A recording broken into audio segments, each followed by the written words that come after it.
Iran ने 48 घंटे का युद्ध लड़ने की पूरी तैयारी कर ली है। 48 घंटे में ईरान 200 मिसाइल फायर करना चाहता है। 48 घंटे में ही ईरान अब इजराइल को पूरी तरह खत्म करना चाहता है। ईरान ने इस युद्ध के लिए एक बड़ी तैयारी की है। इस तैयारी का वीडियो जब से इजराइल पहुंचा है तब से नेतन्याहू के सभी कमांडर बैकफुट पर नजर आ रहे हैं।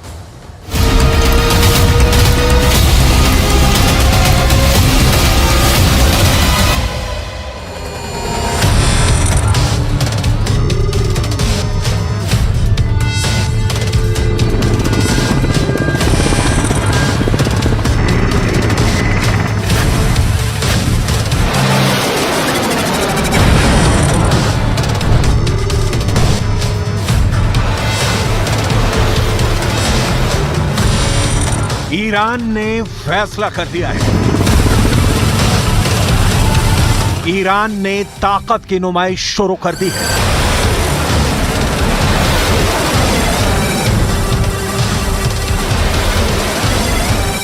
ईरान ने ऐसी फायर पावर दिखानी शुरू कर दी है जिसकी जद में जो आएगा वो मिटा दिया जाएगा।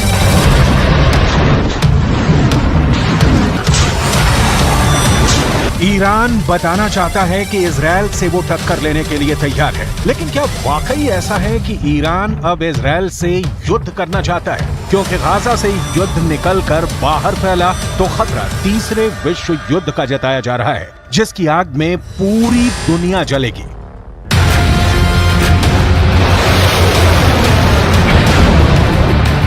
ईरान पर इस वक्त पूरी दुनिया की नजर है। इजराइल से लेकर ब्रिटेन और रूस से लेकर अमेरिका तक सब ईरान के इस फायर पावर पर नजर गड़ाए बैठे हैं, क्योंकि इन धमाकों, इन रॉकेट्स और इन टैंकों के टारगेट पर इस वक्त दो देश हैं।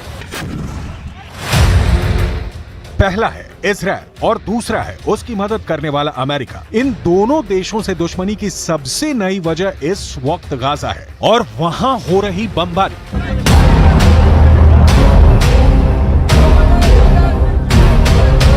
गाजा में इजराइल की बमबारी की वजह से 8,000 से ज्यादा लोग मारे जा चुके हैं। कब्रिस्तान नहीं बचे हैं। लोगों को एक साथ दफनाया जा रहा है। गाजा की हजारों इमारतें इजराइल के बम से तबाह हो चुकी हैं।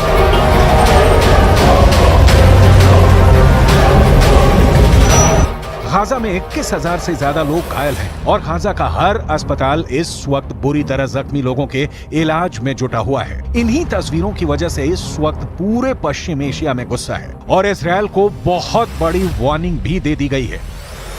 तुर्की ने कहा है कि इजराइल गाजा पर बमबारी वाला पागलपन बंद करे। राष्ट्रपति एर्दोआन ने कहा है कि अमेरिका के बिना इजराइल की सेना 3 दिन में ढह जाएगी। सऊदी अरब ने कह दिया है कि इजराइल गाजा में घुसने की कोशिश न करे, इसका अंजाम बहुत बुरा होगा।